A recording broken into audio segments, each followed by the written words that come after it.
Ladies and gentlemen, boys and girls, the moment of truth. We've got a certain guest. Oh boy, oh boy. Oh, and here he is, folks. How are you doing?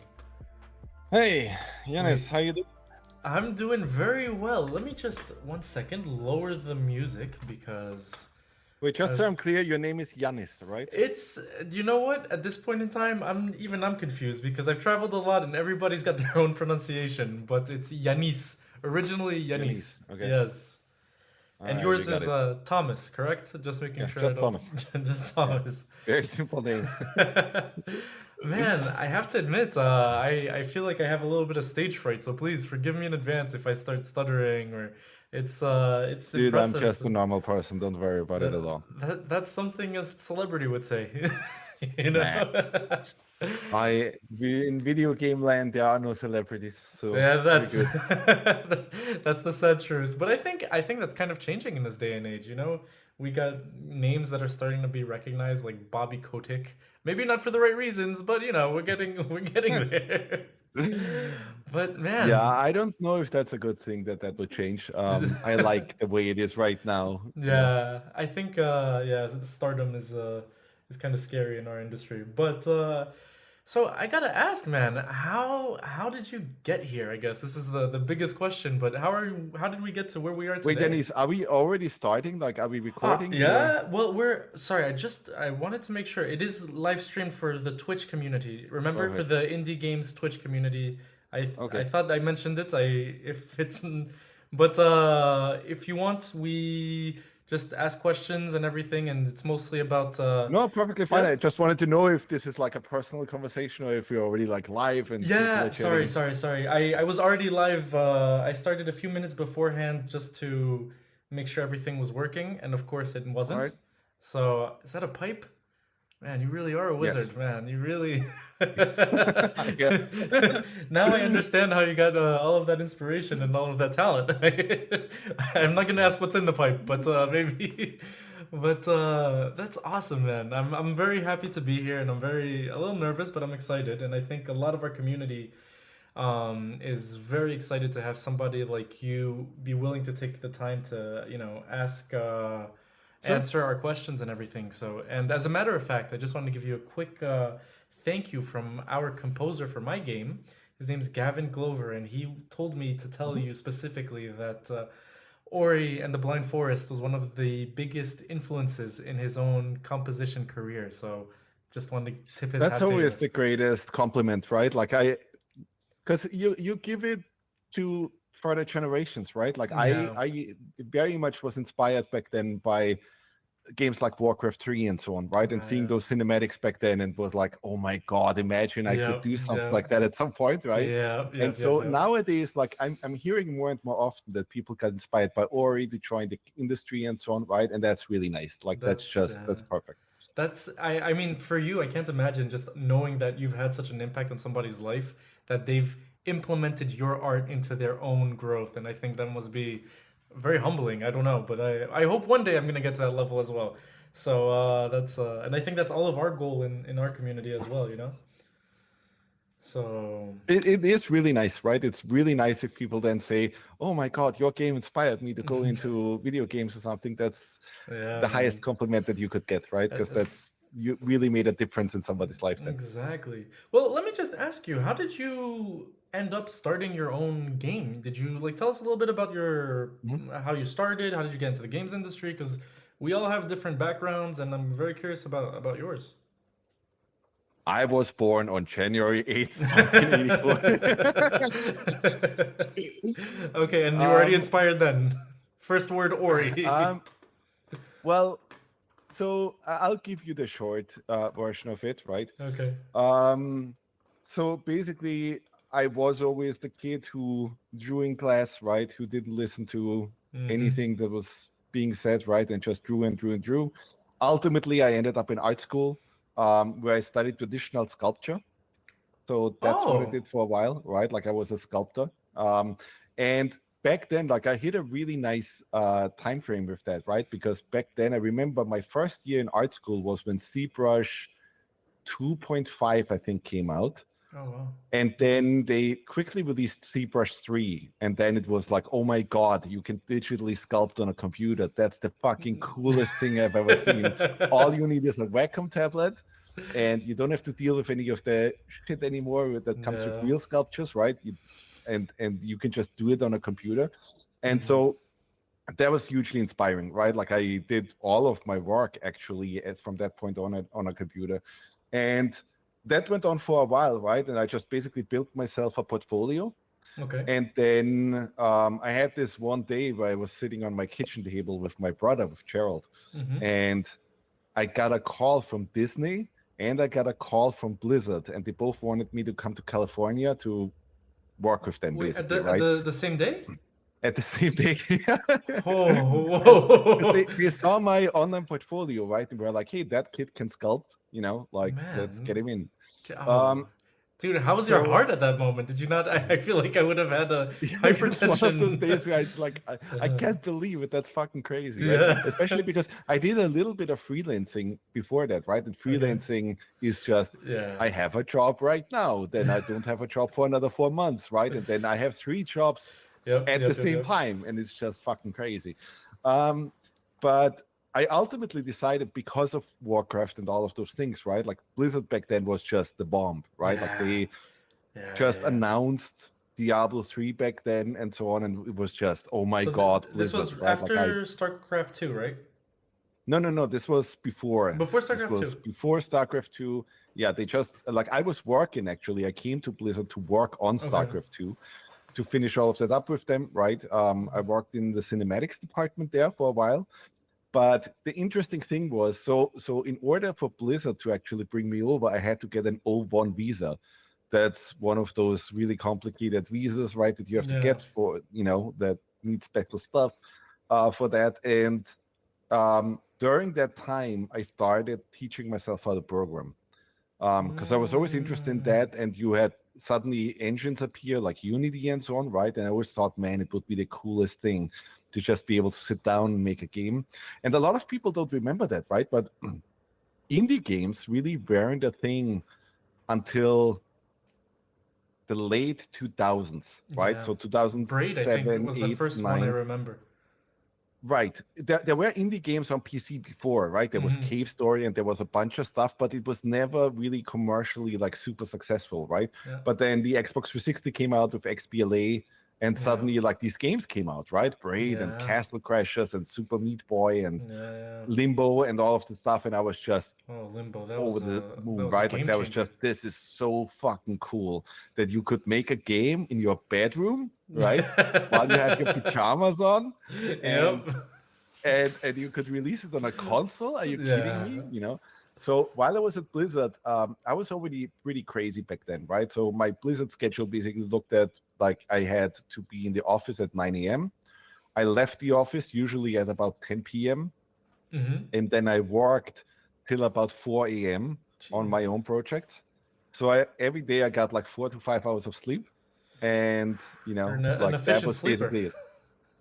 Yeah, I still am. I still have the same thing right now. Like we are soon releasing an update to No Rest to the Wicked, and Yeah. I'm working like 16, 17 hours a day right now. It's pretty Jesus. crazy. Jesus Christ. Um, but yeah, I that's what I did back then. I just taught myself how to program and so on. I met Gennady already lots earlier, right? And he was a programmer, and I just brought up this idea with him of like, damn, wouldn't it be cool if we could make indie games, right? Like I'm working Hmm. at Blizzard right now, but once StarCraft is finished, like, wouldn't that be really cool? Like, how hard can that be? We'll just create a little project and we'll reach out to publishers and let's see what happens, right?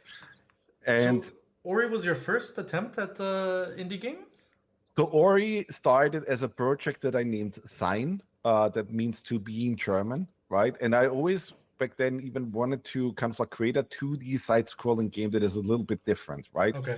And originally what happened is that, well, I came from working on StarCraft 2, right? Mm-hmm. And Beautiful I game. approached all of this with Gennady, and Gennady and me came up, or like I came up with this thing, and I convinced Gennady to join me, and that's a good idea. That he should quit his job and start Moon Oof. Studios with me, and we were working on a project named War Soup, War soup, Um, like soup of the yes, war. you can even still yes, you can even still like look up a video on YouTube. It Okay. still exists there. It was supposed to be a first-person shooter that was different than anything else I've ever seen. Right? It was supposed to mix FPS gameplay Okay. with some RTS elements, right? Where you would, and I haven't still, right? Like that demo that we had was really fucking fun. And I still to this day haven't seen somebody do that. So it was basically a duel where you could do 1v1 and 2v2. Yeah, yeah. But over the course of a match, you You would can you. actually Yeah. destroy stuff and so on and like farm resources and so on, and then you could actually upgrade your stuff, right? So you would start with a little pea shooter, and then boom, now I have a laser rifle, and now I have a multi-laser rifle and a spreader gun and so on, right? And so it was a bit of a cat and mouse thing with other players, right? Where it's like, oh shit, I put all my resources into refineries and all of this stuff, and now I have to run away. You But said then war soup, correct? yeah, Yeah, I'm WARSOUP. getting wonton soups. 1 second. Let me look up the game first. But Yeah. that project was really fun. But it like we basically what happened then, right, is that we took this video and it got like 150,000 views, which back then was like, oh my god, what happened, right? Like it Yeah. was featured on Kotaku, on game trailers, and all of the Kotaku, stuff. yeah. Yeah, and yeah, they were big back then, right? It wasn't Yeah, yeah, like yeah. now. That was a huge deal back then, Of and course. then basically what happened is I just showed this video, right? I found some emails from people that work at EA and at Microsoft and so on, and I just sent them this video and was like, "Hey, I'm Thomas Mahler, I work at Blizzard. I would like to make indie games. Is there something we could do together?" And they actually replied, right? Which was like, "What the fuck?" But you say this, and I just want to preach this onto my viewers as well. You're, I mean, let's not beat around the bush. You're a big time developer now, right? And I managed to get you to answer by just reaching out. And I feel like a lot of these people are always Yeah, like, they have beautiful projects, but they're afraid of reaching out because they're like, oh, marketing, yeah, email marketing doesn't work. Why are you going to send? They don't even yeah. attempt it. And like, okay, I'm not tooting my own horn. I got Thomas Mahler on a video call, and you got Microsoft, which is a slightly bigger fish, but you Well, know, that's a really good thing to bring up, though, right? Because I've done yeah, this throughout my whole career, right? It doesn't yeah, matter who it is. If there's somebody who inspires you or something, find their email and send them an email, right? yeah, What can happen, right? Worst case is they ignore you or they say no or something, right? yeah. Best case, well, they'll start They answer interacting you. with you, right? Exactly, They'll answer, exactly, and a lot of people, like that you'll reach out to, they'll be more than happy to, tell you about what they're doing and their work and all of exactly. that stuff. So you reached out to And Microsoft and they answered you. they answered me. I had another crazy day, right? Where it's like, hey, I had to I already left Blizzard at that point. It was Okay. clear that, like, hey, I'm gonna do this indie thing now. And we put this prototype together. And so I had one day where it was like, hey, I have to fly to London to basically pitch Warsup to Microsoft and to EA. And both of them obviously were interested. Mm-hmm. But I think with Microsoft, I had the best rapport. Okay. And they liked the project, but the problem was that they didn't believe, well, that we could finish any of this with like the 2-3 The people that scope we was were, too right? big. Yeah. The scope was too big. And they were clearly like just saying, look, there's zero chance you will compete against Call of Duty and all of that stuff, right? Like you're a nothing burger right now. And so what we did is we basically just said, look, let's make a little prototype, right? Like let's maybe like do something simpler, smaller, right? Let's make this simple 2D prototype. And back then, like I was always a huge platformer fan, right? Like I Yeah. played, We all grew up on Super loved Super Mario Mario. Bros. 3 back Yeah, then. that's the Yeah, one. exactly. And then Super Meat Boy came out, right? And it was like, I remember the holy one. shit, Yeah. that revitalized platforming in such a nice way, right? Because they Yeah. changed the controls in a way where it's like, hey, we use that HD screen and the controls are really sappy and Slick. so They on, were right? really like clicky. I don't Yes. know. Yeah. And the way you could kind of like finish levels and like do time trials and so on, right? And like it was just so much fun. Like that game was so fucking good. And so basically I sat down with our programmers. At that point we had like David Clark, who was a programmer, Gennady, and then we had James Benson, who's now working at Valve. Okay. He was our animator. He back then did a little Here's your enemy. YouTube video. You said he was your enemy? Your animator. Oh, animator. Sorry, I thought you said he was Yeah. like an enemy. You guys were have to No, competitive. no, My no, no, no, bad. no. Okay. He was our animator, and he did this little video named Dance Fortress back then, where he just animated like a bunch of Team Fortress 2 characters dancing, right? And again, same thing. I just reached out to him and was like, I love your animations. Maybe we can do something together, right? And that actually worked. And then, like he was our animator for the entirety of Blind Forest. Okay. Um, and So so that's basically, I mean, that project ultimately that I then pitched Microsoft, that little 2D project, I think they got it, right? Like back then, the they saw people the that we vision. talked to was this, they understood the vision, right? They understood, hey, that guy is making a Metroidvania, but the platforming is completely different. The platform is way more like in a normal platformer, right? Yeah. And there's something interesting there. And the demo that we put together, and that's always the really important thing, right? That little demo that we put together was already fucking fun. Like I Okay. could give you that right now, right? And Yeah. you would enjoy playing it. Okay. Um, Wait. Sorry. You've been dropping a lot of golden nuggets, and I just want to make sure that everybody's.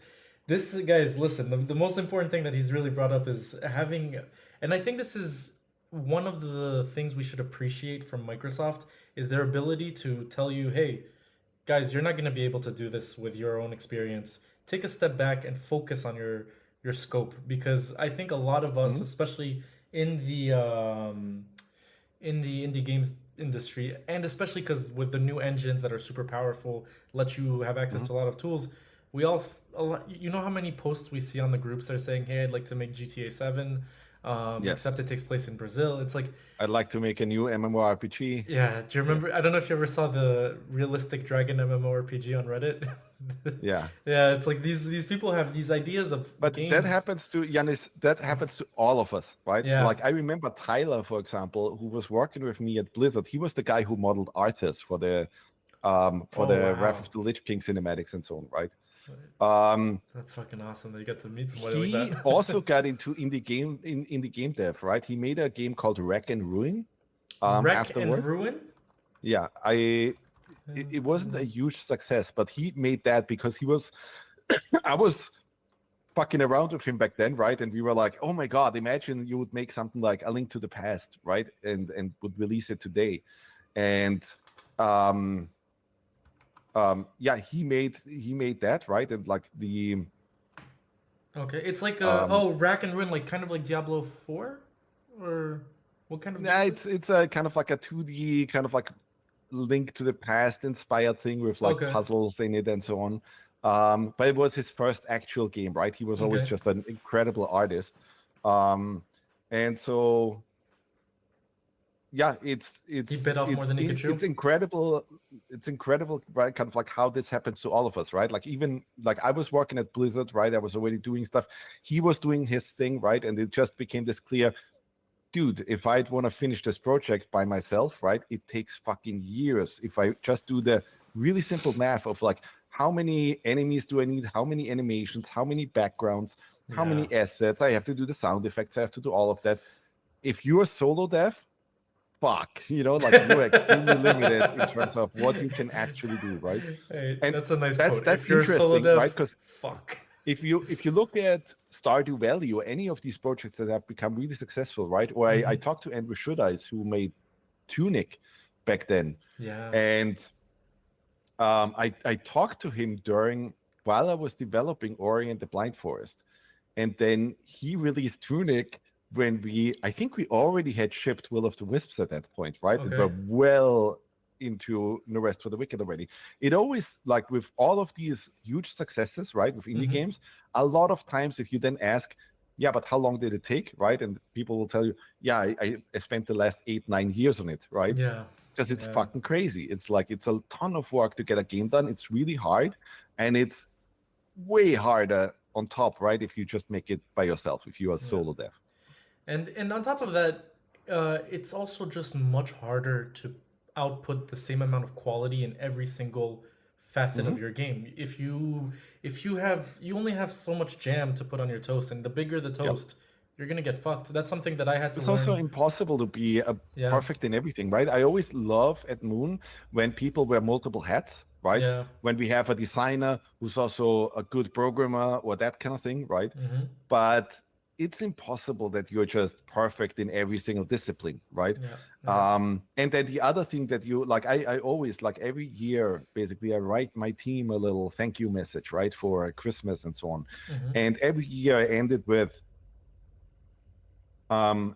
something along the lines of, I love at Moon that, together we can achieve things that none of us could do on our own. Yeah. And that is Yeah. very true, right? Yeah. Like none of us alone could have made Ori. None of us alone could have made, No Rest to the Wicked or any of that. Yeah. Because it needs like if you have a good team, if that thing comes together, right? Yeah. There's just like there's a magic that exists when a good team comes together, when they Yeah. inspire each other, right? Yeah. When they're all, Hold each other accountable. like hold each other accountable, play the game, right? Give each other feedback, They grow and all together. of that. That's so important, right? Like a Mm-hmm. good team can elevate you like crazy, right? Exactly. So yeah. Exactly. I mean, that's the path that I took, right? I would be very interested, by the way, in like doing solo dev at some point in my life, right? When I retired, that I'm just, hey, here's a bunch of projects that I wanted to get done. Yeah. But obviously the path that I took was like, I want to make bigger projects, more complex projects, and that requires a team. But then I have to ask you this. You want to have that input from all of your employees, right? And who everybody can work together to contribute and grow together. Because we Mhm. even have a proverb in that I heard. It's if you want to go fast, go alone. If you want to go far, go together. So the bigger the thing you Mhm. want to make, you obviously want to. But at what point do you have to, you as Thomas Mahler, the head, have to say, okay, I can't let so many ideas impact my own creative process, because I know personally, especially just even when I showcase, it took me a bit of, because I'm working on my first game. It took me a bit of time to understand that first of all, not everybody's ideas were good, Mhm. and not everybody's ideas were, and I mean this with love, but were always worth listening to. Like my mom would have Mhm. ideas about how to improve my game, and after a certain time, I'm like, well, mom, I appreciate you, but maybe selling T-shirts with my game characters from the start is not the best yet. Like we'll get there, but I don't think anybody wants merch for a game they haven't. So oh man, the chat is telling I, me I don't make think fun I of your think own mom. ultimately, if you have a team, right, the important Yeah. thing is just don't be a dick, right? Okay. Just be nice to people. Yeah. Um, and every now and then, the difficult thing if you're leading a team, right? Every now and then you have to say, nope, I don't agree. We have to take this direction. I hear all your input, right? But you have Yeah. to trust me that, you know, we will we will have to do this right now. Otherwise, we're not gonna even get to the finish line, right? Yeah. Um, and they have to accept that, like, hey, somebody is taking charge, right? Yeah. Somebody is responsible for this, and that's okay, right? Yeah. And I think that's difficult for a lot of solo devs, right? Or a lot of people. Like I see that actually now. Like I have quite a lot of indie devs following me on my X account and so on, right? Yeah. And I think there's lots of people out there who just can't work in a team, right? That's just not their thing, right? And Mm-hmm. God bless them, right? Um, but I do think you're really lacking or missing something, even like some human experience kind of thing, right? Where I For always sure. try in the team to just not have to eliminate ego, right? And that's not always successful, right? We all have a certain Of ego, course, right? we have our You have pride. to have a certain amount of ego to even do what we're doing, right? Like that you have to think, hey, I can do that better than the thing that's out there. Um, but ego is kind of poisonous, right? Like many times I made decisions where the team was like, no, absolutely not. We are not behind that, right? That's too harsh, or like, don't tell that particular story because you can't, it's just too crazy. Mm-hmm. And that's okay, right? Like you have to be able to listen, right? If like, 20 people in your team, or like 5 people even in your team very strongly tell you, dude, you're heading into the wrong direction, right? Listen, right? Mm-hmm. Just listen, think it over, think real hard, but ultimately it's who has to make the decision, right? And I'm talking from my perspective, obviously, right? And Because from your own I've been experience the as well. I mean, and from you've my own experience, I've been the head of Moon Studios, right? There's a couple of decisions where I felt like I shouldn't have let people, you know, influence you. influence me or change my mind, right? But overall, it's always kind of like a team effort, right? Mm. You try to work with people that push you forward, that elevate you and your art Yeah. to a new degree, right? and where you can create things together that would just be fucking crazy to do alone, right? Yeah, yeah. I have actually a quick question, two questions from the chat. One of them um, is a little funnier than the other, but the first one, and I'm sure you get this question a fuck ton amount of times, so please, I'd love to hear it, and it's going to be a really good segue after. But the first one is obviously people are huge fans of Ori and Will of the Mhm. Wisp as well. Will a third Ori, Ori 3, ever be planned to be made? Is there a plan in your head, or are we dedicating full time into No Rest for the Wicked for the next few years? Are we thinking about maybe launching a third one after No Rest for the Wicked? What people are curious. And second one is, does Ori have any kind of fur? That's a question from Garina Foxion 25. The first one, I can tell you, no comment. I can't talk about any of that. Okay, that's an I answer in always and of put myself itself. into hot water, but I can't say anything, right? Okay. Obviously, our studio, grew up with Ori. I made it for 10 years, right? Like 10 years of my life went into Ori, probably like 11 even. But I spent a shit ton of time on Ori, right? And the reason why I'm making The Rest of the Wicked now is because I always saw Ori as my Mario. And I Mhm. always wanted to see what would happen if Moon Studios would make Zelda, right? Yeah, Like something like that, right? And yeah, that's how No Rest for the Wicked was kind of what came about as an idea. Um, it's the necessary. second one, Yeah. Sorry, go ahead. Second one. on the second one, regarding the fur, Yeah. not officially, no. He's made out of light, right? So there's no fur there. No fur whatsoever. All right, Garina, no fur whatsoever on Ori. But actually, this is a really good and interesting segue because you've got a game that is a complete success. You've got something that becomes your defining identity, and not just that, it's your moneymaker. It's what's made your family live. How are you able to break away from this without um I guess I don't want to say impacting your brand, but people are going to be a little bit cautious, a little bit reticent. They're going to be like, "Oh, what do you know about ARPGs? You've made platformers." How are you able to Mhm. break apart from that and be like, "You know what? I I know I think for you you feel like it's necessary. Kind of like Daniel Radcliffe. He's Harry Potter, Harry Potter, Harry Potter. After a certain point, you feel I the have a need. I have a funny story regarding that. I Yeah. remember distinctly that when after Ori and the Blind Forest came out and it became clear that hey, this is really successful. I remember Microsoft at some trade show or something where we had to show off Ori, right? Yeah. Invited us to dinner, right? And I was sitting there with Ken Lobb, who I was always a huge fan of, right? He's the Klopp guy from GoldenEye. Um, Ah, yeah. he's someone who worked at Nintendo and then at Microsoft and was basically just a like Ken super Lobb, yes? enthusiastic person. Ken Lobb, yeah. Ken O Lobb. E Lobe? BB double EB, B. yes, from Nintendo. There we go. And I remember them kind of like questioning, like asking the same question, right? Like in the sense of, hey, you just made Ori and the Blind Forest, but that could be a fluke, right?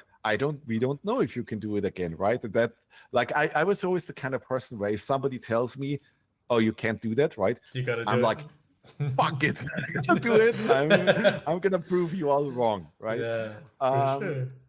so that's one of the big reasons why I then agreed to make an Ori and the Will of the Wisps. The other thing was our executive producer back then was Mark Coates. And we're still in touch a lot with Mark, Hmm. and we love him, right? He's super smart guy at Microsoft, super passionate for anything we've done. And it was just kind of like became part of our team, really. Um, and so I remember him also sitting in a hotel room with me, right? And I kind of like had this whole thing of like, because No Rest for the Wicked has existed in my mind for a long time. I immediately wanted to do Zelda after Mario, right? But and I even pitched No Rest for the Wicked to Microsoft Hmm. right after Blind Forest, right? And I wanted to do it then, right? But then again, like I had a thing with the team, right, where we all sat down and decided what should we do next, right? Is it No Rest for the Wicked or is it another Ori game, right? Yeah. And so the team ultimately convinced me, like, hey, we should do another Ori. The Capitalize last on one it has while been you can. extremely successful. We had to cut a ton of stuff out of Blind Forest, right? We never got the weapons to work the way we wanted to, and so on. And just financially, it was just the right decision for us to make at that point, right? And for something like No Rest for the Wicked, we already knew, oh shit, this is going to be really complex, right? It's an ERPG. If we do that, we'd probably compete against Diablo and all of those things, right? And we were like 20 people at that point, right? Yeah. So ultimately, I decided to do Wicked because of that, and because also like for that reason, and then also Mike was like, like doing his best to kind of like convince me with just saying, look, you could take Ori and the Blind Forest as a base, and you could just perfect it, right? You could turn Will of the Wisps or the second Ori game into what was Super Mario Bros. 3, right? Into what Super Mario Bros. 3 was to Super Mario Bros. 1. And that I loved, right? That whole idea of like, yeah, I could perfect it, right? Yeah. I could really It's like perfect a it second and shot at just making the experience better. at, You at made a good just pizza. landing that, at Yeah. perfecting the recipe, right? Yeah. Like, and I always have that, right? Like I don't know why, but for example, I always make chili in the summer for my family. Okay. And I've just been trying to perfect my chili recipe for Perfect. years and years. The perfect chili. So Yeah. guys, remember, And he's not just a great game dev; he's a great chili maker. So that's what I'm gonna ask to try if I come visit. it's the same with any of the games that I'm trying to make, right? There's always like because game design is also, it's very mechanical in many ways, right? And there is, I think, always a perfect formula, right? Here's the thing that you want to make. Here's the perfect execution for it, right? Yeah. And I didn't think that I quite achieved that with Blind Forest. I was really proud of it. I loved what we made, right? But mechanically, I felt like, man, there's still so much crazy stuff that we could do with a platformer, right? And that's what we ultimately then did with Will of the Wisps. I wanted to ask you, actually, somebody asked a really interesting question that's actually valid for both games, but they asked it regarding Ori. CLS drop. Sorry, this is why I keep looking this way, by the way. I don't know if you see me. It's because I'm looking at what they asked. They said, what is the iteration process that went for Ori's mechanics, especially the movement? How did you come up with it? How did you really... Is it just playtesting back and forth? Or what? Did you already have a vision as to what you wanted? And obviously, for No Rest for the Wicked, because it's a very calculated movement for an ARPG, I've noticed. It's not like the chaotic ones like Diablo 3, where at the end everything's just exploding all the time and you're just... Or Path of Exile, where you're literally just running and... So how did you... I think there's a real art to that. Let me talk about this. So I think there's a real art to this, right? Like there's a certain, like that this is a thing that I really appreciate about really good game designers, right? When you can give them, like, say, a character controller with a bunch of variables, right? And they can just tweak those numbers and then it feels right? Like it feels just exactly perfect, right? So for Blind Forest, the way we approached it is, I knew that, well, I want to make a Metroidvania, because if you remember back then, I always look at the market as well when I make games, right? So like back then, I loved, as a kid, right, loved playing Super Metroid and Castlevania Symphony of the Night and so on. And then what happened in the industry, right, is that everything with the PlayStation 1, everything just became 3D. Even just shitty 3D was seen as like nicer than 2D games, right? And even press back then was guilty crazy, of that too. right? I was guilty of that. The moment, I mean, I think Super Mario 64 was the biggest game changer of all time. But when we saw that third dimension, it was like seeing color. And it was really hard to go back to black and white. Yeah. It was huge, and I get that, right? But then still, right, like in 1997, Symphony of the Night came out, and that was one of the best fucking games on the PlayStation 1, right? Like if I look at the PlayStation 1 catalog right now, I would rate Symphony of the Night all the way up there, probably in the best 3, right? Okay. And so the thing that just struck me as really weird was like, okay, so after that, Metroidvanias and these Castlevania Metroidvanias, the Igarashi Metroidvanias, only came out on handhelds anymore, right? Yeah, there was never, it was just SP. Game Boy Advance, then Nintendo DS and so on. And they never again made one for PlayStation 2 or PlayStation 3 or something, right? And that was my thinking, right? Like, hey, the ratings for Super Metroid were super high, and critics also loved Symphony of the Night, right? Yeah. But then it was completely like that genre was completely evaporated for years, right? Like nobody even tried to do a 2D Metroidvania on a modern console, right? Because that was kind of like taboo, right? And Yeah. that was my thing. I thought, man, if somebody would make a really good Metroidvania right now and release it on XBLA or something, right? I Yeah. bet there's a lot of people that would buy that, right? Yeah. Yep. And ultimately I was right? Ultimately, yes, like it's stupid that nobody made Metroidvanias, right? And you could have really advanced that genre and still do a ton of things to it. And I'm glad, honestly, like that this has changed, right? That I, we're not in the land anymore of like 2D games are basically lesser games than 3D games. I remember when Rayman came out, right? oh, fucking The love that Rayman game. It was remake. so hard with the mosquito too. Do you remember the mosquito boss that would shoot Yeah. across the screen? Oh my god, I cried because of But that. but these games came out and they visually looked fucking amazing, Yeah. right? Yeah. And then I remember all these discussions that people had, like, why is this selling for I think like $40 or something, right? This is Yeah. just a simple 2D game, and it's like, are you fucking kidding me? Yeah. You It's know, like it's making a 2D game today in many ways it's is harder. way fucking harder than making a Yeah. 3D game, right? Yeah. For Because sure. with 3D games you have your Unreal Engine, you have your Unity and so on, right? And with 2D games, especially if you want to make it look great and so on, Yeah. the engines give you fucking nothing because they're not built for, Exactly. 2D Exactly. games that optimized stuff. Though I think So it's catching up now. Like when you have, I mean, a lot of Godot now. I don't know if you follow mm, much about Godot, but it's they've got getting a better now, but I much. remember for Blind Forest specifically, right? Like we Yeah. released that in the early 2010s, like in the 2015 we released it, but we developed it in the early 2010s, Yeah. and there was just nothing. There wasn't a Yeah. Unity Yeah. 2D thing or anything. There was no Unreal Engine. Let's make a 2D game, like Yeah. nothing. Because it felt like a So step backwards, everything right? So everything, even like how the C buffer works and all of that, like we had to do all of that ourselves, right? And write all of that code and the rendering, even down to compression, right? Like we had some crazy funky compression technique just to Okay. get the file sizes down because this was the fucky thing, right? Because we signed on to do an Xbox 360 project. I even still have Xbox 360 dev kits with Ori and the Blind Forest on it. Mm-hmm. But the huge problem was obviously memory, right? Because I think the 360 had like 512 megabytes of RAM. Okay. And the problem that we ran into was that we had these huge objects, right? These huge sprites like Kuro in Mm-hmm. or in the Blind Forest. And she was like filling the screen and Yeah. had a shit ton of animation frames, right? And making sure that would work, right? Like we ultimately, I think, did get that to work on Xbox 360, but making that work and making that fit into memory was just a huge pain in the nuts, right? Because it's Yeah. like she had thousands of fucking animation frames that needed to load into RAM, and it's just our builds were crashing left and right. The Xbox 360 couldn't keep up with that, right? So we were just solving different kind of problems that developers back then solved. For sure. Um, Thomas, I want to take a quick break because a lot of people have asked some really pertinent questions that I think you might have a lot of interesting input for.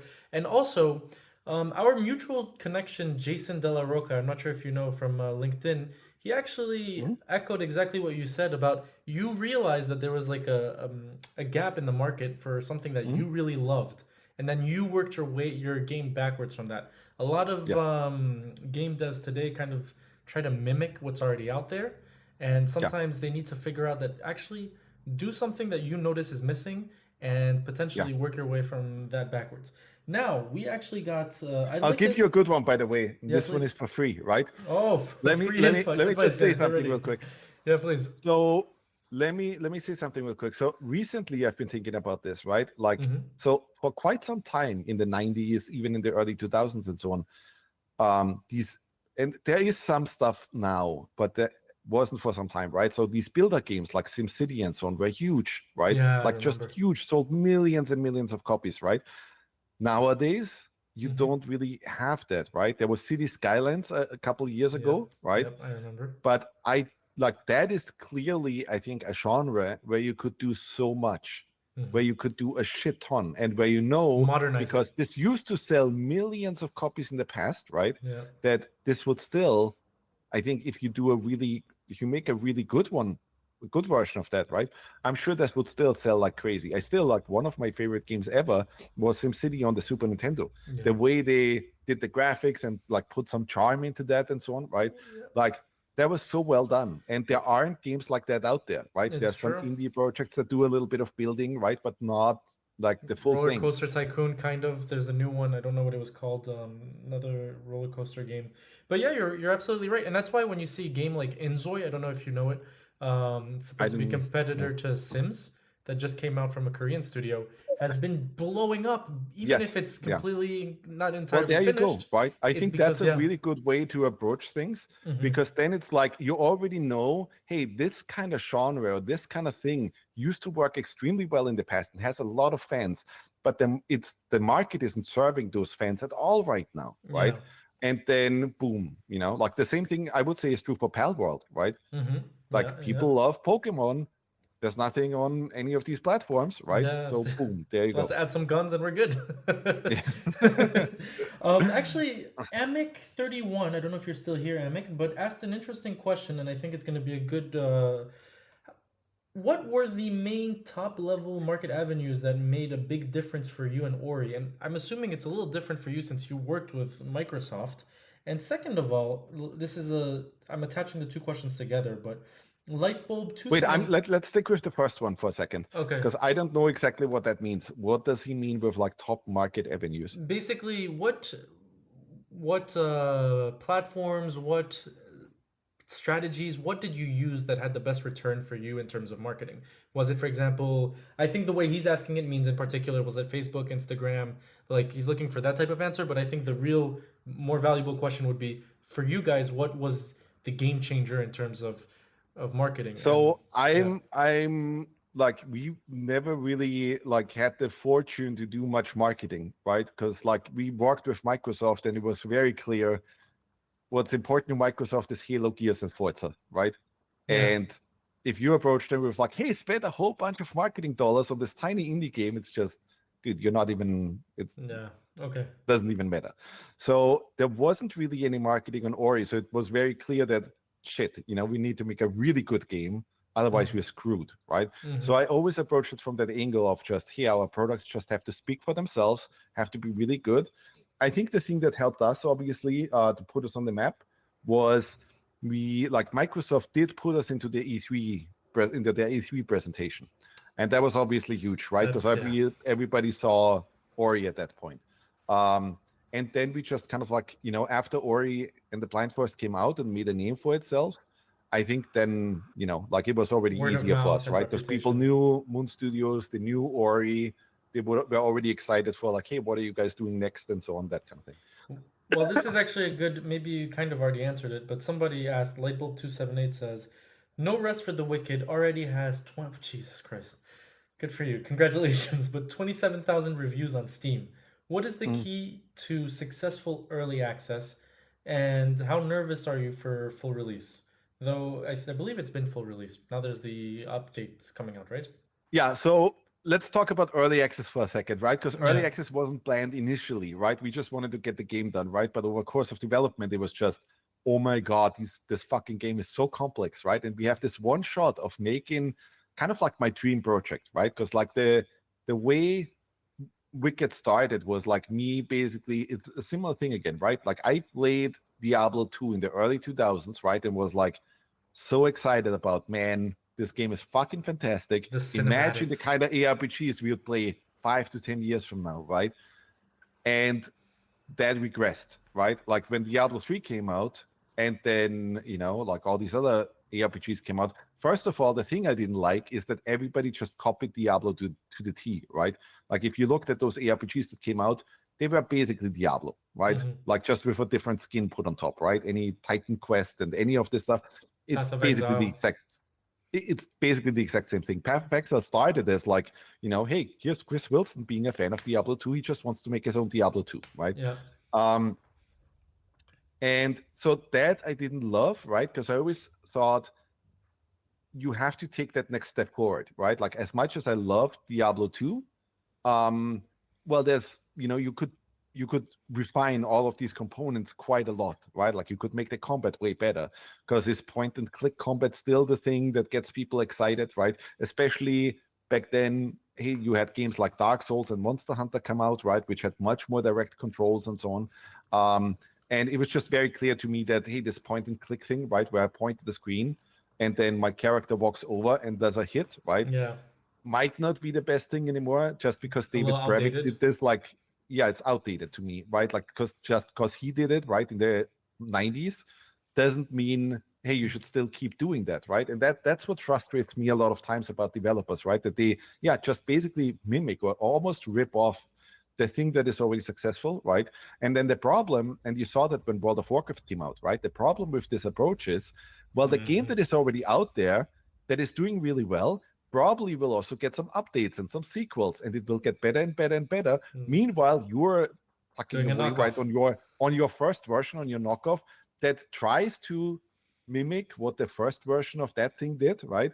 And you're probably gonna fall flat on that, right? Like, you're probably gonna fall short on what these developers are doing. So So would you say basically don't be afraid to take creative risks mechanically or in terms of development when you're inspired by a game to really gain your own identity is what you're trying to say. I think you have to. I think Yeah. it's like, especially as a smaller developer, right?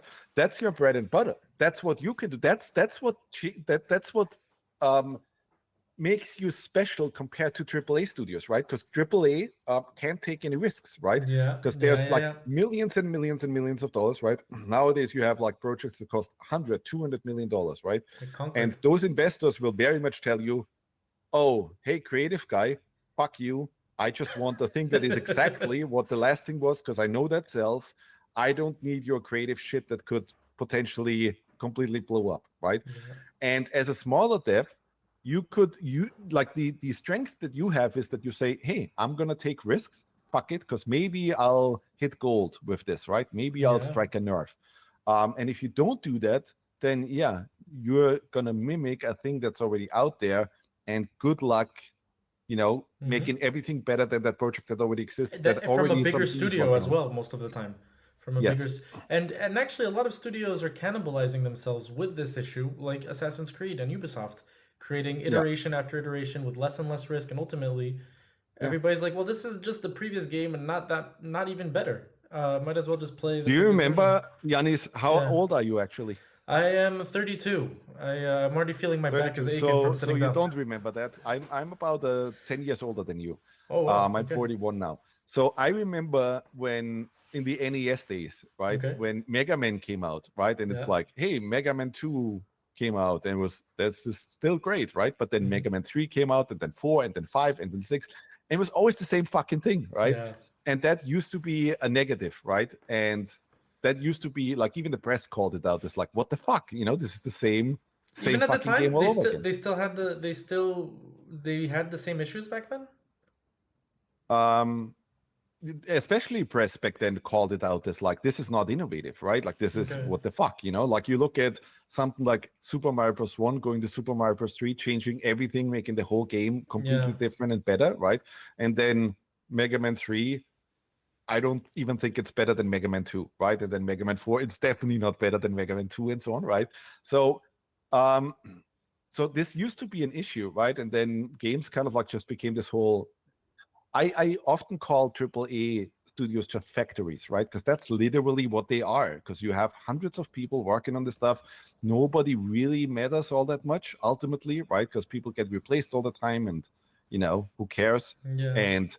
And even like nowadays, right? Like, look at BioWare and all of these studios, right? Like, none of the original founders are there anymore, right? Yeah. So now Yeah. all you're left with is just, here's a name, right? BioWare, and here's a whole bunch of people that had nothing to No, do with those no early games. gaming experience half the time. You get guys like the CEO of Unity who's, I mean, they start pitching these like terrible ideas, or they just have this MBA mindset where stifle Mm. creativity, don't take any risks. And then, yeah, that's what happens with FIFA. That's what happens with NFL games. I It's just remember it's when, yeah, strange how that hasn't arrived yet, though, in the public mindset, right? Of like, just because like BioWare made a game 20 years ago doesn't mean that the current people who work at BioWare could do the same thing, right? Because I always have this analogy of like, imagine you take the Beatles, right? You hmm have John, Paul, George, and Ringo, right? hmm And you fire John, Paul, George, and Ringo, and you hmm put in Bob, Stu, Michelle, and Yannis. Peter, right? Yeah. And now you're expecting the same quality, right? And it's like, Yeah. well, good fucking luck, Good It's fucking luck when you finding think about someone it who that can way, write as long as that. that's 100. Like that's exactly Yes, what it is. But you don't think of it that way, even though you're right. It is the band, and you removed all the key players, and you just put somebody else, yes, and the Beatles, yes. everybody. Oh, Exactly. And it's that's just, it's fucking crazy, right? But it always boils down to who is the talent in the team, right? Who is yeah. like, are these people actually still there? Because it's fucking crazy to expect, you still see that, right? Oh, Bethesda will make a new Skyrim, right? And it's like, dude, Hmm. Skyrim came out in what, 2011? Yeah. That's 13 fucking years ago. How many Mm. people who worked in Skyrim are actually still working at Bethesda, Man, right? some of them are not even alive anymore. It's like a decade and then some. But Yeah. actually, somebody asked Chaos Keyblade asked a very long and complicated question, but I'm gonna try to derive what I can from it. And that is basically the playtesting experience for Ori and the Blind Forest. How Mhm. much, first of all, how important was it along the process? How did you manage to balance between the players who understood what you were trying to do versus the players who didn't? Like for me, Mhm. I have a reverse bell curve of player experiences where those who played ridiculous amounts of times, and those who the others who didn't play just not even a session and closed it. Usually, my Yeah. mom, my grandma, my aunt, all of those people, they opened it, say, "Oh, it's a very good game." But the ones who, how did you manage to figure out first of all which playtesters to trust, which playtesters understood your vision, and Yeah. Well, early on, what we did is because we had basically no money back then, right? Like we Mhm. just did, Blind Forest, we did for nothing, right? For like, it was made for a budget that is, I don't even know how I would do that anymore, right? Would you mind sharing if that's not too personal, or is that I can't. okay? That is, yeah, I Okay, can't. okay, no worries. But it was a super low amount.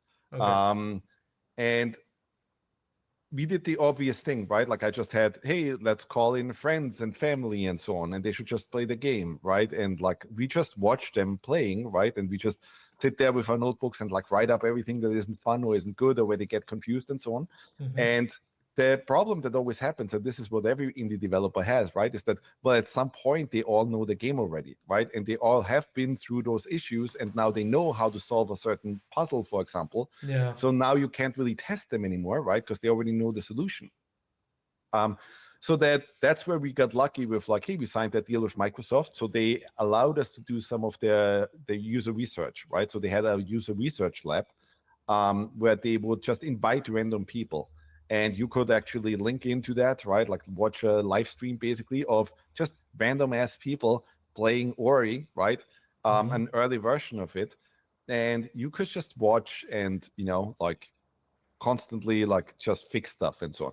So that was basically our approach, right? Like just lots of friends and family and everybody, and they constantly played through the entire development. And then also the user research bit, right? Where you just got new people in, fresh people in, even people that never held a fucking controller before, right? And like, let's see how they do, right? And that was really fun always, right? Like I love playtesting.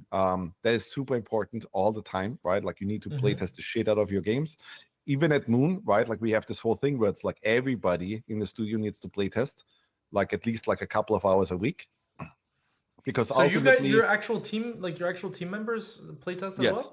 I don't care who it is, right? Like if it's an artist, if it's a sound designer or something, everybody needs to fucking play. Because the thing is, even if you have a QA team ultimately, right?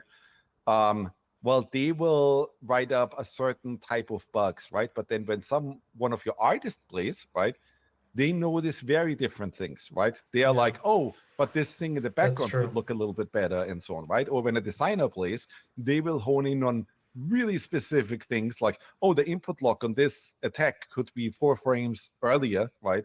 Released earlier or something. And that's something that QA will not really notice, right? Or might not notice. So I think that's just incredibly important. Just test your fucking product, right? Can, Like if can, you can make a I car, you have to drive that car. Can I just actually? This is really valuable, guys. The fact that he's telling you to get um, playtesters from different backgrounds, and that way they notice. Basically, you get feedback from many different industries at the same time. I think is something that's extremely valuable. Getting just a volumetric ton of testers isn't always the key, but the fact that you have your own teammates from the different departments test, That way they see their own work in action, and they know, Yes. oh, actually this is true. I actually experienced this with my own game, which is a board game, and Mhm. he saw all the drawings, but when he actually saw it on the phone, and he's like, oh shit, we can't actually see the character's eyes, and it just looks like a big blurry Yes. mess. He went back to the drawing board, and we went and Yes. took a big step back. This is incredibly important. I just talked to Robin. He was one of our programmers. He's now working at Valve, right? And even Valve like still does the same thing. Like you just constantly fucking playtest each other's games, constantly, right? Simply because there's always feedback. There's this thing, by the way, like I was a sculptor, right? And there's Mm-hmm. this thing that happens with the human brain, right? Where you're working on a sculpture, right? And like you're doing really well, and like you block out the gesture and all of this stuff. And at some point, everybody knows this, right? You get blind to your own shit, right? You just don't even notice the issues anymore. It's true. And then what helps a lot of times is that, hey, work on something else for a while, right? Like work on some other thing in the game, right? Yeah. And then come back to that, and maybe you look at it with different eyes, right? With a whole new, fresh view. Mm-hmm. So that's one thing that helps. But Or you just catch always, placeholder art that you left behind. That happens to me all the time. I play so yes. much I forget I put placeholders, and then I come back and I'm Yeah. like, it says to fill in, and I'm like, oh wait, that's But I'm terrible. talking about a different phenomenon. It's just a Yeah. phenomenon of like if you're looking at something, it's the and this is not politically correct, but I'll say it anyway, right? It's Yeah. the ugly wife syndrome. Like if you have an Yeah. ugly wife for 10 years, she might just look great to you, right? At some point, it's the normal, Yeah, right? It's yeah, the norm. You adapted to it, right? But you can't ship your wife, right? Like your ugly wife to people and expect him to enjoy that, right? So, um, so it's this thing, right? Like if you work in a sculpture, for example, right? for Like you too will not long. notice Yeah, anatomically incorrectness at some point, I see. and issues and so on. That's why gesture drawing, like live drawing and so on, is so important because that gives you the whole understanding of like, hey, are you capturing those things really fast, really quickly? But in order to get rid of that, what helps a ton is either work on something else for a bit, come back to this main thing 2 weeks later, and you will look at it with a fresh view, Mm-hmm. or well, get a ton of people's opinions, right? Like constantly have people playtest, and you will be amazed how much they will see that you just didn't see anymore because you already went blind to it. Also, how much? I mean, I feel like your case is a little bit particular, but the people are kind of curious. How much did influencer marketing impact Ori's success in your eyes? And somebody actually asked, is attention from big influencers very important, or yeah, I guess Well, on it's Ori and the Blind Forest, I would say zero because influencers didn't exist back then, right? Like yeah, it was just not really a thing yet, right? Like I still remember when the first Let's Plays came out, and it was like, why the fuck would anybody want to watch people play, right? And when you could actually play a game, right? yeah, And that only became apparent like later, right? That it's like, no, but these are funny folks, right? That are entertaining to watch by themselves, and like it's fun, mm-hmm. similar to how it is fun watching a friend die at a certain thing over and over again, Level, right? yeah, yeah. But for Ori in the Blind Forest, it was zero. We didn't care about influencers at all because that wasn't a thing. For Will of the Wisps, I mean, it was basically similar. We didn't really reach out to any major influencers or anything, right? That just happened organically, that they already were fans of Ori, and then like, hey, Mm-hmm. they reached out to us and we're like, can we get a review code? And we're like, yeah, here you go.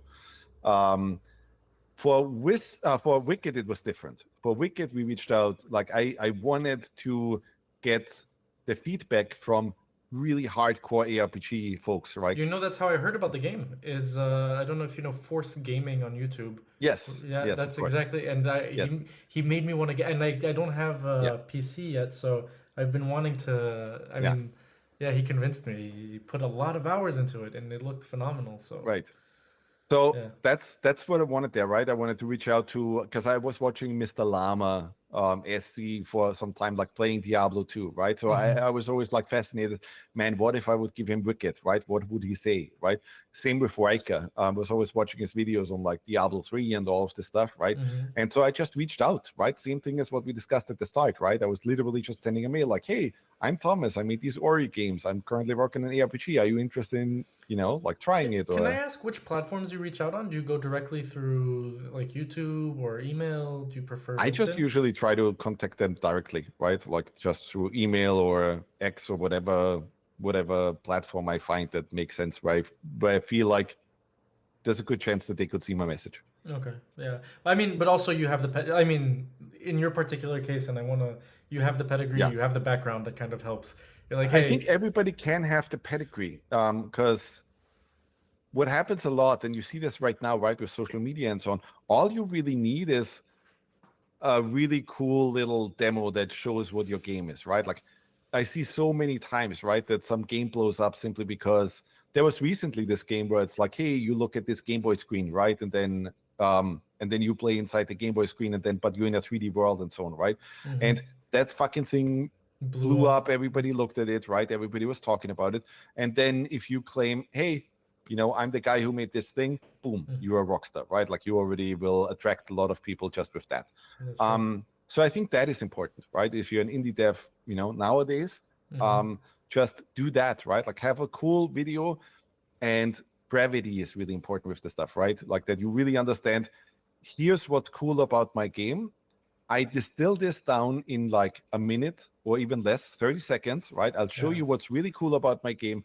And so that, hey, on social media, if somebody sees this for like 20, 30 seconds, they get it. Oh, you this get is the cool. vision. This has some, you get the vision, you get the idea, and you might just, get lots of likes and that kind of thing. It's interesting because it's such a backwards approach, but I like the not backwards, but it's like a retroactive approach of you need to really understand what your hook is, and that takes Mhm. time. Like sure, you enjoy your game, but do you know what hooks you in? That's something that took me a very long time to synthesize down with my own game.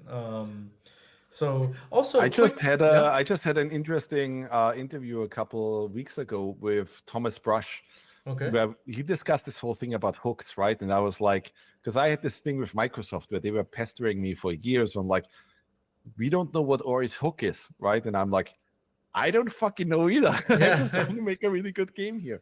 Um, and I kind of like argued for the case of like, just make a good damn high quality game, right? Like, I don't care about what your hook is, just make a really good damn high quality game.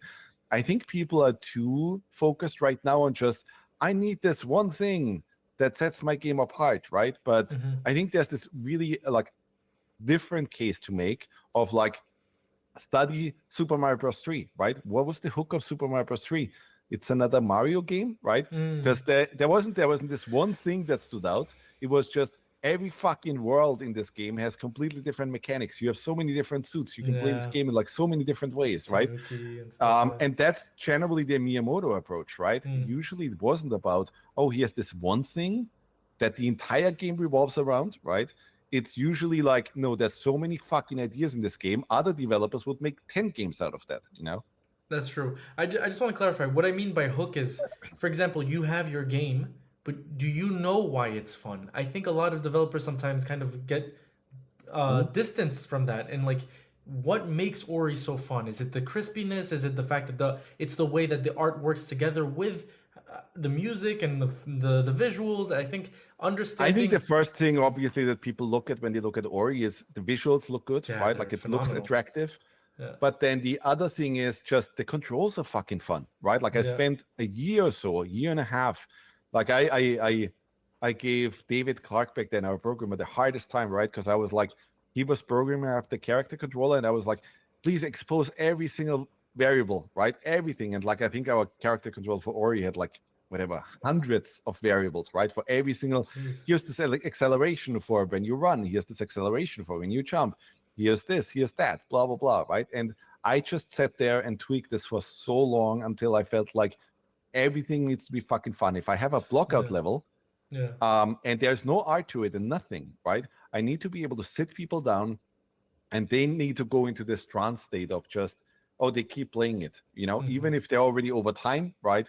Oh, they would still keep playing it because just that thing, right? Like if I can give you a demo where it's like here's 3 levels, Yeah. and people keep playing it over and over and over again just because the core controls, the core mechanics are fucking fun, Yeah. then you kind of like know you have a winner. Well, I'm actually kind of curious. What would you say you learned from that whole Ori experience for 1 and 2 that you managed to bring over, both positive and negative? Like, what are some, like, we always see the success. We see you, like celebrating the awards and everything. But like, what were the negatives from Ori that you learned that you shouldn't, like? Hey, let's not ever do that again. That was a terrible fucking mistake.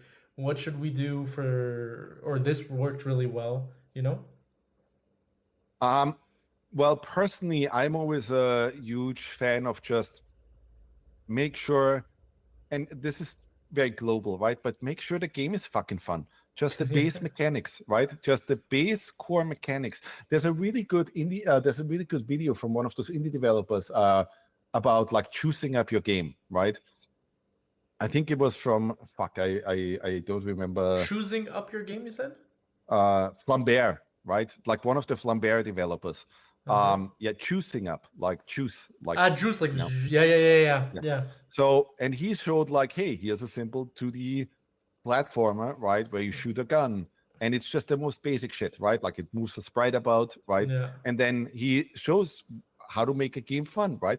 Has like, okay, now I add some animation to the run, right? Now I make the bullets bigger. Now I add kickback to the feedback, right? Now I add a flash to the enemies, right? Now I add, say, a damage number, right? Now I allow you to pick up a different extra, right? Now I, like do a spreader gun. Now I do this, right? And with every single thing, it's like, oh, this becomes more and more fun and juicy, right?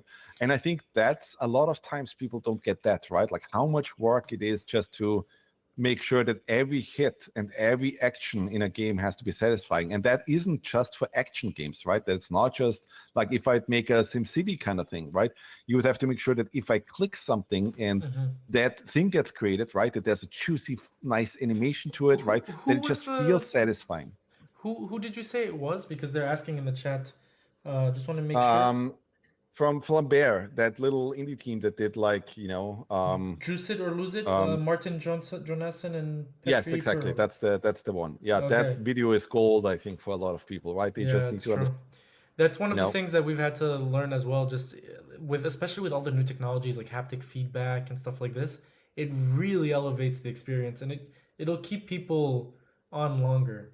I also wanted to ask you one last quick question. That's not what I'm talking about, because I'm actually not a fan of all this Rumble bullshit, right? Well, not just the Rumble, but I'm saying like the whole experience. Don't just take the pure mechanic and actually understand it's the whole thing of like ask yourself the question of like if my character. So I'll take Wicked for example, right?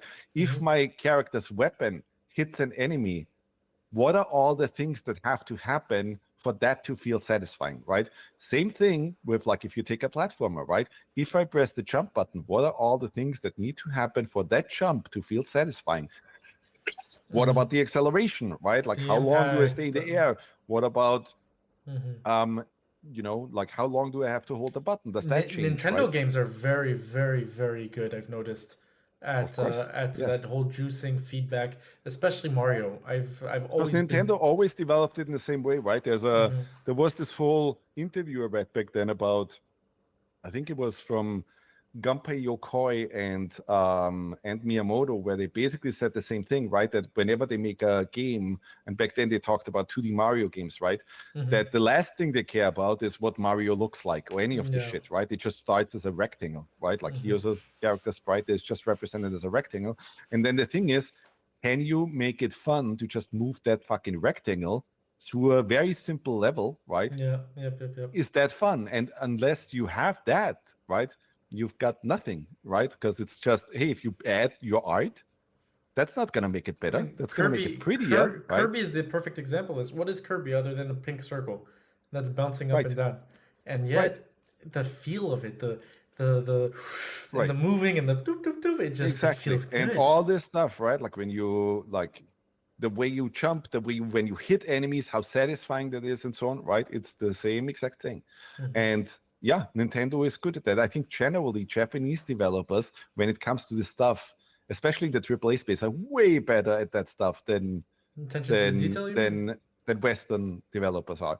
No, just mechanics, right? Like just because if you look at, like, let's take Grand Theft Auto, right? Mm-hmm.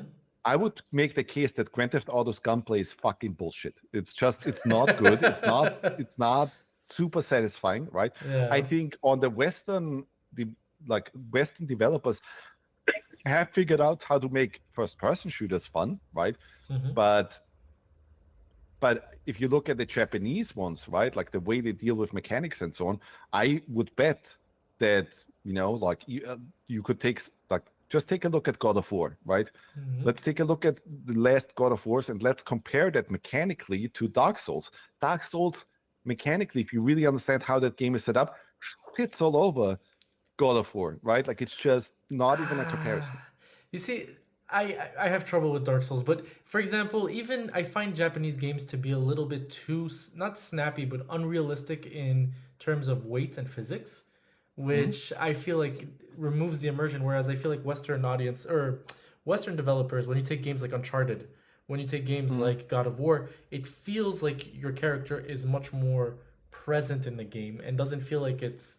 I've actually had this debate with Yeah, thousands you're of losing me people. there because I Yeah. hate that thing, right? Like for example, with Western developers, right? Like Yeah. nobody's doing keyframe animation anymore. Everybody is just doing this fucking motion capture, right? Yeah. And what Yeah. you get with motion capture is always, oh, everything is baked in, right? Like that move that actor did is like basically like every keyframe has a key, right? And like Yeah. it's Yeah. just it is what it is. The root motion is baked in, and you can't really do all that much mechanically, and it all feels weighty and floaty and shitty, right? But for example, with Wicked, we have some of the best animators in the world, probably in the team, Mm-hmm. and you can direct it very much, right? Like we have even down to how much squash and stretch should there be on an animation, right, to feel really satisfying that your character actually extends his arm, right, Yeah. and then make that really juicy, right? Um, that to It's me is so much more important than like, oh, it feels realistic, right? Because I don't yeah. care about realism. I don't care about, hey, it feels realistic. That is not I, fun, right? I guess I'm if not you'd if explaining it you'd if properly you'd though. if you'd if you'd make if Mm-hmm. you'd approach games like that, right, then Yeah. you could have never made Super Mario, right? Because Super Mario jumps No, but you see, 50 that's feet where. high. Wait, I'm not expressing myself correctly. What I mean by realistic, I feel like Super Mario gets it perfectly. It has a lack of realism. It has a bunch of realism in its lack of realism. The way Mhm. you feel his momentum getting pulled on forward. The way Mhm. when he stops, he kind of tumbles a little bit. I think, Yeah. and that's why I say Nintendo. I think is the exception out of Japanese developers. Whereas if you play games like Yakuza, it feels like sometimes it just tuck tuck tuck, or it just it doesn't feel as Yeah. natural in terms of movement. And I think Nintendo is one of the few Japanese studios that even Legend of Zelda, the way when Link blocks, there's a lot of perfect recoil, the Right. jump, it feels like perfection. Monster Hunter, I think, Yeah. is one of them. But for example, Dark Souls, I'm not on board with you on that one, I have to say. I understand that there's a lot of people that don't like Dark Souls, right? At the Yeah. same time, I mean, look at Elden Ring. That thing sold like over 30 million copies. It's crazy. Yeah. But if you look at the mechanics, like, and I had to break that down a lot, right? If you look at Bloodborne, if you look at Elden Ring and so on, Hmm. like these guys know what they're doing. It's Yeah. just, it's good. It might not be for you, Yeah. but Yeah. Yeah. it's fucking good. And also level design, holy fuck balls. Like these guys, like I did level design on, like I did most of the level design on Blind Yeah. Forest, like I think probably like 90% or so. And then on Will of the Wisps, I still did probably like 70% of Their that or level something. design is And phenomenal. Bloodborne's, oh my god, yeah, and their level design is just, oh my god, it's really fucking good. Like it's yeah, really good. And it's just a miracle how they turned this game, like back then, Demon Souls, a game that was already set up for failure, right? Into, yeah, no, this has some really fucking good design in it. Like just yeah. some really fucking good design in it. Yeah, I'm definitely Bloodborne to me was amazing, but I just want to close that conversation with one little thing. For example, all of the pseudo platforming in Dark Souls, not Elden Mhm. Ring because it got a little better, was extremely frustrating because it felt like the Yes, it's mechanics, garbage. it's Yes, the I movement completely agree. mechanics. That's what I was talking about when I say their lack of realism and movement. Sometimes you do a perfect jump and you're like, what, that landed why did he jump Yes. like that, you know? Yes. But yeah, actually, one last little question from Dave, Therapy Dave asked. You mentioned earlier that Castlevania was one of your favorite PS1 games out of your top Hmm? three. What are the other two? He was curious as to what other PS1 games you were fond of. Oh, that's a good question. Well, I would probably have to put Metal Gear 1 in there, right? Because if you remember in Yeah, 1998 yeah. and Metal Gear 1 came out, it was just that was a fucking game changer. I'm not, by the way, I'm not a huge fan of Metal Gear. Okay. I love the first one. Then the second one, I remember I had like I saved up money as a kid for my entire life almost, right? And then when Yeah. the Japanese PlayStation 2 came out, there was this whole thing with like if you buy fuck me, what's that game called? The other Kojima game on the PlayStation 2. Zone of the Enders.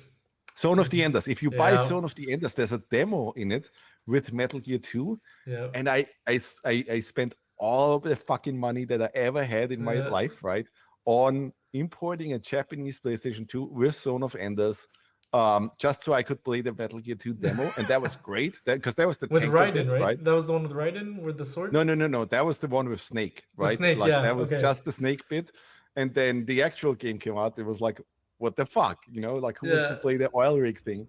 yeah, Um, but yeah, I would put Metal Gear 1 in there because that was fucking crazy. That was so good. Like just the yeah. whole hide and seek elements and so on, that was really good. Um, Castlevania, Metal Gear. What's your I would third? put I Tarzan? would put huh? Did you ever play Tarzan on the PlayStation 1? It was Nah, fuck ridiculously that. That's a hard. 7 out of 10 game or something at best. Um, you have to put Final Fantasy 7 in there. Ah, yeah. Yeah, Yeah, you have yeah, to put yeah. Final Fantasy 7 in there because that was also such a. I would say Final Fantasy 7 gets probably number one. Then I would say Metal Gear Solid, and It was a then I game would say changer. right there Symphony of the Night. Yeah, I think yeah. that's a good list that everybody would be okay with. Perfect. Just wanted to tell you, one of our streamers says thank you, big love to you from his house. Him and his wife are huge fans and lovers of Ori and the design philosophy behind the Well, thank you. Metrovanias, and he wishes you million more successes like that in the future. Yeah, and a lot of people are extremely thankful for what you've done, and I'm just really happy that we got somebody like you being able to share. I mean, so much valuable insight. I just want to make Yeah, and it's sure. always fun, right, to just Yeah. talk about all this stuff. Like it's just fun to reminisce every now and then, right, and look back and For so on. sure. How does it feel? Wait, I have two quick questions because I want to make sure, first of all, that I understood what negatives did you learn from? Like, what huge mistakes might you have made with Ori that you took and that really impacted you in the development of No Rest for the Wicked? Because I heard a lot of stuff, but if you were to synthesize it into, like, Um, I'm not sure. I'm going back and forth on this stuff. Like, there's negatives that I saw as negatives that so for example, skill trees, for example, right? We had mm-hmm, basically a skill tree in Blind Forest, mm-hmm, and when it came down to it, I hated that, like we did a skill tree, right? Which is why in Will of the Wisps we did the whole spirit shard system, where it's basically also a skill tree but broken up, right? And you can get these things whenever you want, and you don't have to buy this skill that you don't want in order to get this other skill that you actually want, right? yeah, um but and I still kind of don't like that kind of design. But I see more value in those things now. And why it's done and how it should be properly done. But other than that, I can't think of anything right now where I would say here's this huge thing here's this huge mistake that I made that I should avoid in the future. I think it's just generally I think for us, it should just generally be if you're working in a team, make sure that, like you appreciate them, right? That mm-hmm, take the effort every now and then of like just like patting them on the back and telling them, hey, you for did a sure. great job there, right? Because I think in development, like Mm-hmm, especially when things get stressful, right? A lot of times it's just, I just need to fix these bugs, right? And we forget the human element. And for I'm sure. very much guilty of that as well. And you guys are predominantly, if I'm not mistaken, I don't want to talk shit here, but you guys are We're a fully remotely. fully Yes. remote, right? Yes. And 100%. how is that? Is that not No, we've been probably the first remote game studio ever, right? Like in the world when we It's started, because insane. that was in 2009, and we literally just had, hey, here's Skype, and we'll talk over Skype I remember. and And they manage things. closed. You outlived Skype. Congratulations, Yes. everybody. Good clap for that one. But that's how we organized things for a long time, right? Like just Skype and screen sharing and so on. And the main reason why I did that was because at Blizzard, even though Blizzard was like the place to be back then, right? Um, there was real trouble getting people on board, right? Because the person that you really liked, right? Like here's this amazing 3D modeler, for example, and then you reach out to him and hey, that guy's 35 years old and has 2 kids, and they're in some college already in Canada, right? And he can't move, right? Can't take that That's leap it. of faith. It's just too much. It's not even like leap of faith. It's just no. These kids are in college or in school, Yeah, it's right? the whole family. Yeah, yeah, And his yeah. wife can't move and so on, and that's it. That talent will now never work with you, right? And to me it was just, well, this is fucking stupid. Can't we just work with him remotely, right? And that back then that was not a thing. And so that is what I saw as like an issue again on the market, right? Where it's like, why isn't anybody like doing this remotely? Because you could work with the best talent, like the best animators from California, right? You could get some really incredible That's true. artists from Europe. You could get some of these people and so on. And that was my approach, to just say, hey, I'm going to hire all these people that I know that just can't get a visa or that can't like Do you feel move. like it's impacted your production negatively ever, or no? Only in so far that we Time still zones? rely too often on written communication, on text, right? And what Uh, happens every now and then is that somebody says something, right? And that person, like some person takes offense, right? And it's like, but if you would have said that in a call like we're talking right now, right, yeah, you would have understood the tone of things, right? That yeah. it's not like, hey, I didn't say it in a shitty way, right? I just Mm, wanted to, or for example, make a joke and the joke didn't come across, right? yeah, yeah. And so that can be an issue. And that is the thing that we always had to maneuver and traverse properly, right? Because that can be a real issue, that somebody is like pissed off because somebody said something in the wrong way or misinterpreted it, right? Yeah, And yeah, that yeah. can linger. So in that way it's worse. Other than that, no, I think it's great, right? Like I on the first job that I ever had, Mm-hmm. I had to drive to work for an hour, Mm-hmm. and then obviously at the end of the day I had to drive back for an hour, right? It's So that's two 2 hours a hours day. wasted. That's on a 5-day week, right? That's 10 hours a Mm-hmm. week. And that means it's 40 hours a month. That's an entire work week every month that you're wasting on commute, for example, right? That's fucking stupid. That's And on insane. gas. And on gas. There's Yes, the money that yes, you could just be, having nice dinners with. exactly. And there's nothing that you can do while you sit in a car, right? Like there's Just just, destroying the yeah, you can listen environment to a while. podcast. Yeah, Yeah, exactly. it's fucking crazy. So that to me was like, yeah, I like being able to work in my own office. And then we have the same thing with the folks that we have, right? Like we never really give them a, you have to work from these hours to that, right? Like it's just, look, we hired you because you're an amazing talent. Just get your stuff done. I don't care the hours that you work, right? If you feel Yeah. super inspired at like 1 a.m. in the morning, I don't care, right? Like just get the job done. I am curious though, when you work, okay, so you have a background in art as a sculptor, right? But I don't know Yeah, if you still sculpt for fun, but so you have a I artistic, wish. Yeah, you have an artistic background baggage as well. But yeah. how somebody asked a really pertinent question, which is, with other departments like sound direction and music, how do you communicate with these people? Do you tell them like this is what I want, or do you show them like what's your methodology? Do you just show them a level and you're like, have fun, It's all or of those things. Like sometimes you have to do a screen share and explain to them exactly, right? Like, here's what I want out of this, blah, blah, blah, right? This should look like that. We make a lot of videos. We do a lot of asynchronous stuff, Mhm. meaning every one of our calls, of our meetings, usually gets recorded, right? Because if somebody's sick, if somebody has to take care of his kids or something, Yeah, and they weren't part of that meeting, well, they need a way to actually check yeah, that. And by the way, in that sense, it's way better than being in an office, right? Because if you're in yeah. an office and you're sick and you can't be there that day, that meeting will never be fucking repeated again, right? And you Hmm. just lost out on information, right? Yeah. But with us, it's just, yeah, if you if your wife is sick and you had to be somewhere during that meeting, right? Oh, it's no problem. Once you come back online, you just click a button and you can just watch that meeting again. Yeah. Yeah. Uh, so it's those kind of things where we try to kind of like just really use tech to make it better for us, right? Like better than it would be in an office.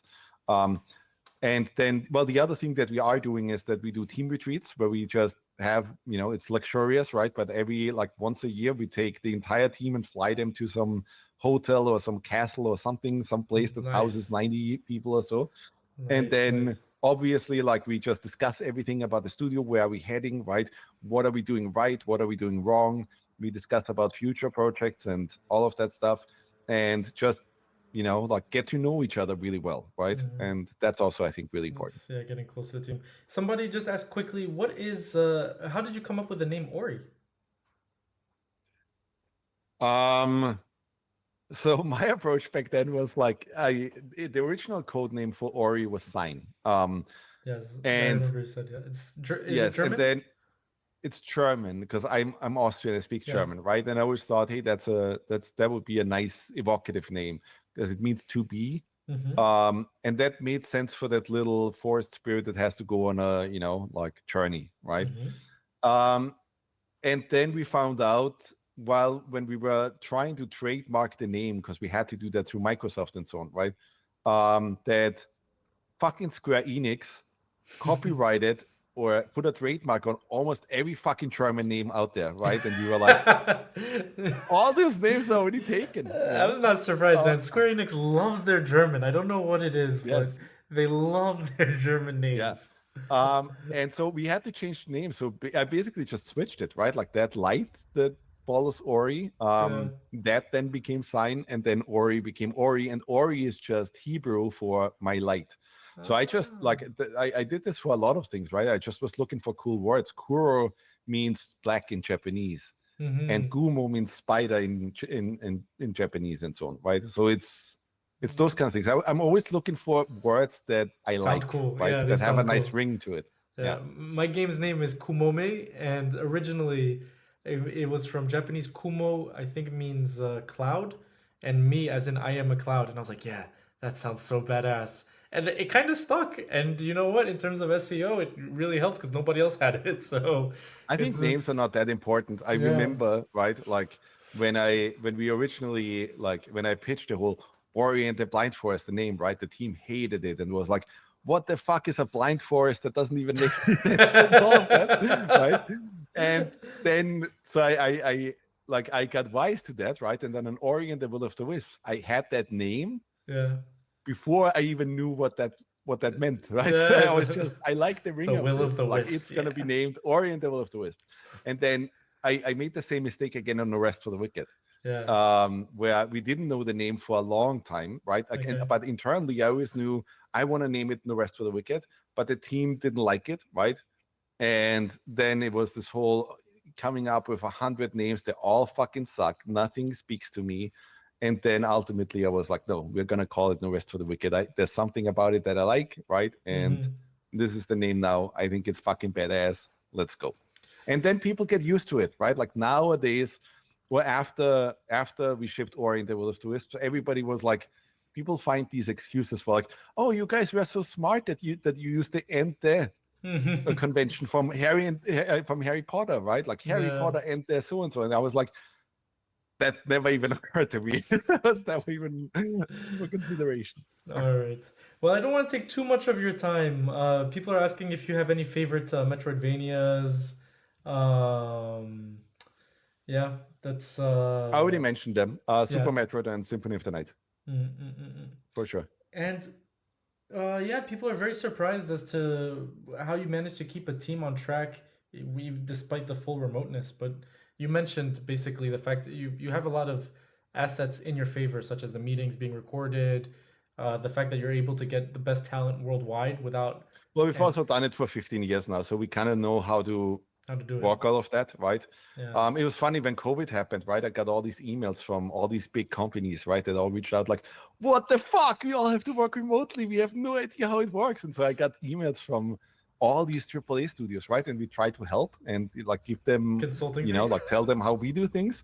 But uh, I don't think they understood how that should be done, right? Because if your company existed for 20 years in an office environment, the yeah. problem that people have is they always try to emulate the office environment in a digital way, right? And it's like, Yeah. no, no, no, no, Yeah. no. You Mouse have to, trackers, screen watchers, and it's like, that's what are you doing? You yeah, know? no, but even just the processes, right? Like Yeah. it's like, no, make use of this is a different form of, doing things. So just approach it completely differently. Take take advantage of the advantages. Yeah. Yeah. Yeah. And lastly, somebody told me to tell you, we want Mori, as in more Ori, but no pressure. But I'm sure you get that every day. It must get tiring at this point. Yes, we're getting this all the time. Yes, I, obviously. I, yeah, it must be. I don't know how you do it. I'm curious for you what it's like to look back and be like, fuck, I made something so big, and it must be part of you, but at the same time, I don't want to assume anything, but I feel like there must be a little bit of frustration and Denise, resentment. it's never like that in No? life, right? Like I'm sure you had moments in your life where you were like, if I only do this thing, my life will Yeah, completely change. I will finally feel accomplished, right? yeah, And yeah, it's yeah. like, no, the next day is just feels exactly the same as before, right? And you just keep doing your thing. Just keep doing what you love, right? And you'll be fine. But don't ever think that, oh, because I did this thing now, I will feel completely But you different. don't No, feel any, you not resentment, but like frustration with people, for example, always attributing Ori to you, or always asking you when is Ori, when you have such a big project on the. I find it funny that I see that happening less and less now because there's a really big community now that is forming around No Rest for the Wicked, right? And a lot Yeah. of these people don't have never played Ori. They Mm-hmm. have no idea about Ori, right? And Okay. so yeah. Okay. Would you like to give any parting words or any promotion? Everybody, there's a Breach, if I'm not mistaken, is coming out soon, Yeah, so right? on April the 30th, we Mm-hmm. will launch our Breach update. Mm-hmm. We shipped Wicked into early access, right? And shipped it in a little bit of a rough state, but hey, it was early access. And then we spent a shit ton of time now just fixing everything, tweaking everything, making sure we, like get everything tuned. And so I'm really excited, and I think the whole team is super excited about just getting the Breach out. Okay. That's that update that ships. And yeah, just if you're interested in Moon Studios, if you're interested in our stuff, right? Just buy 10 copies of No Rest for the Wicked. That would really help us. So you heard him, guys. Let's all go get them. 10 copies each. But that's awesome, and thank you very much, because I think you don't understand how valuable all of this is for all of us who are where you were 10, 15, 20 years Happy to ago. do this again, right? So Like at some point, like, hey, if we, yeah. in a year from now or I'd so, love to let's see. Yeah, talk I'd love again. and I don't know if maybe down the road, we might be very curious as to the more logistics side of things. Like, for Mhm, example, how did you allocate budget? These things that are very new to a lot of us. mhm, How do you make these like complex executive decisions that are more on the business side of things? But mhm. that'll be for another time, because I've taken up enough of your Friday night. I feel bad. I think it'll be Yes, I pipe. still have to get back to work now. Yeah, pipe. Oh, work with the pipe. I like it. Yes, I'm that's just how I do it. messing. But thank you so much, Thomas. Honestly, I can't thank you enough, and I Well, wish thank you you, a lot Yanis, of for having me. success. And I'm gonna be posting this as well on YouTube, if that's okay with you. Just Absolutely. because I think a lot of people from our community who couldn't make it today would love to just learn as much as possible, and it'll be shared on our 100% Brett. social media platforms. If you want, I can tag you. Are you a Blue Sky user much, or not yet, or one day? I'm still on X, so just at Okay, Thomas Mahler is just so my you know, I handle. tagged some poor Danish guy called Thomas Mahler as well, thinking it was you on Blue Sky, and so a lot of people are liking his profile, I think. But Oh, okay. we'll No, post I'm it. not on Blue Sky. I'm Okay, generally I'm not that huge into social media, right? But I just have my X account where okay. at Thomas Mahler, and every now and then I post some thoughts. Okay. Okay. Well, thank you so much. And I'll be making sure to share this with everyone, because I think it was extremely insightful. And everybody in the chat is saying thank you. Awesome. Awesome stream. Thank you, Well, Thomas. thank you And guys for having played Ori and so on, right? Like yeah, it's obviously like we always have to thank our fans as much as possible because we wouldn't be here if there would be no fans, right? exactly. And I promise you this: once I get my gaming PC set up, I'm gonna be trying No Rest for the Wicked. And you can thank Force Gaming, who Well, you will have to buy 10 copies yeah, now. I'll definitely have to buy 10 copies. Exactly. All right, Thomas. Well, thank you so much, and I wish you a Well, have very a good lovely one. night And and a thanks great for having weekend. me. My pleasure, man. Thank Bye you. bye. Bye bye. Bye.